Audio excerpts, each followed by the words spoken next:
हमारा सबसे बेहतरीन और ख़ूबसूरत एक्सप्रेशन जो कि आइल्स के स्टूडेंट्स को हर सूरत यूज़ करना ही चाहिए अपनी स्पीकिंग में और अपनी राइटिंग में, वो है नॉट ओनली बट ऑल्सो। ये एक रिलेटिव कंजंक्शन है। इसको कैसे यूज़ किया जाता है इस पर एक और वीडियो रिकॉर्ड करवाऊंगा, लेकिन अभी हम चूँकि डिस्कस कर रहे हैं सब्जेक्ट वर्ब अग्रीमेंट को। तो अगर दो सब्जेक्ट्स को, सिंगुलर सब्जेक्ट्स को या डिफरेंट सब्जेक्ट्स को हम नॉट ओनली बट ऑल्सो के साथ मिलाएं तो हमारा वर्ब किसके साथ अग्री करेगा। तो यहाँ पे भी रूल वही है जो हमने पहले डिस्कस किया है पिछली वीडियो में, आइदर और नाइदर नॉर, यानी जो वर्ब के करीब 3 सब्जेक्ट होगा। तो आए उसकी एग्जांपल्स देखते हैं। जी अस्सलाम वालेकुम। आज एक और बहुत ही खूबसूरत एक्सप्रेशन जो कि आइल्स स्टूडेंट्स के लिए एक ट्रेजर है and they must use it in sentences. वो राइटिंग करना चाहते हैं या स्पीकिंग करना चाहते हैं तो दोनों सूरतों में नॉट ओनली बट ऑल्सो बहुत ही प्यारा एक्सप्रेशन है और ये अगेन रिलेटिव कंजंक्शन है, तो ये स्टूडेंट्स को यूज़ करना चाहिए। जब किसी भी चीज़ के बारे में हम बताते हैं कि ना सिर्फ ये बल्कि वो, जैसे हम सोशल मीडिया के बारे में बताते हैं कि social media not only provides useful information but also entertainment as well, यानी दोनों चीज़ों का ही जिक्र होता है। तो नॉट ओनली बट ऑल्सो हम वहाँ पे यूज़ करते हैं।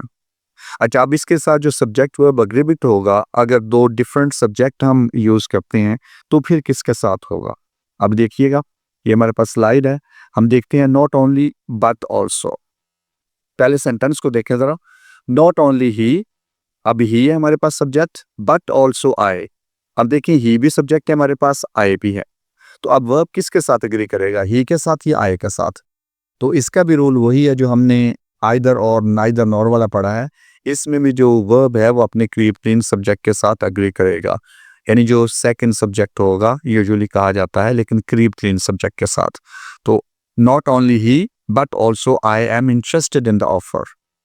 सेकंड सेंटेंस देखें जी। नॉट ओनली द स्टूडेंट्स, अब ये जो स्टूडेंट्स है ये प्लूरल है, बट ऑल्सो द टीचर, और जो टीचर है ये सिंगुलर है। अब वर्ब किसके साथ एग्री करेगा, जो वर्ब के करीब 3 सब्जेक्ट है। तो टीचर है तो इज आएगा।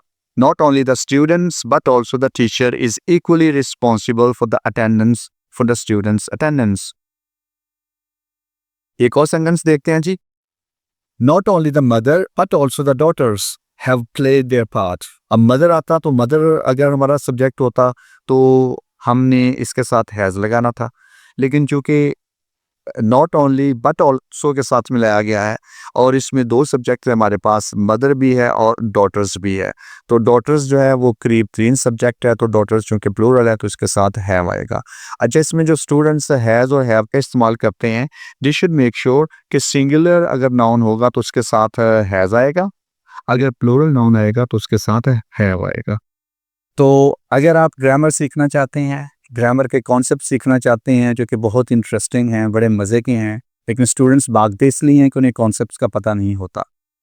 तो आप आइल्स के स्टूडेंट्स हैं, आप एंट्री टेस्ट की प्रिपरेशन करना चाहते हैं जहाँ पे कॉन्सेप्ट बेस्ड आपसे क्वेश्चन किए जाते हैं और स्टूडेंट्स को उनका आंसर आना चाहिए, या आप जनरल ग्रामर में इंटरेस्टेड हैं, या आप इंग्लिश लैंग्वेज करना चाहते हैं, Enix English club is the right place for you to come in.